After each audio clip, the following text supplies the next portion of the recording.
শুভেন্দু অধিকারী এই প্রজন্মের তৃণমূলের যারা ছাত্র যুব বা একটু যুবর মাঝামাঝি যারা আছে তাদের মধ্যে সবচেয়ে পোটেনশিয়াল এলিমেন্ট।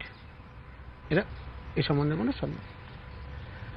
শুভেন্দুকে যখন তৃণমূল যুব সভাপতির পদ থেকে সরানো হয়, সেই যে সিদ্ধান্ত, সেই সিদ্ধান্তে আমিও শরিক ছিলাম।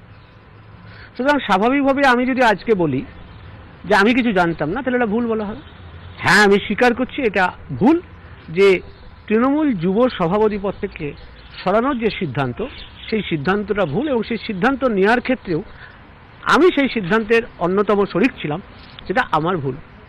আর একটা কথা আমি মনে করি যে তৃণমূলকে জাতীয় স্তরে বিস্তার করার জন্য একটা চেষ্টা তৃণমূল কংগ্রেসের বর্তমান নেতৃত্ব করছে। আমার মনে হয় যে ভুল তো করলে ভুল সংশোধন করতে হয়।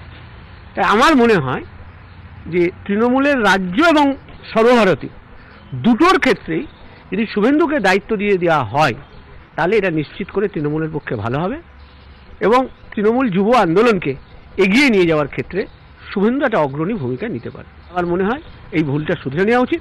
শুভেন্দুকে আগামী দিনের রাজ্য এবং জাতীয় স্তরে দায়িত্ব দেওয়া উচিত।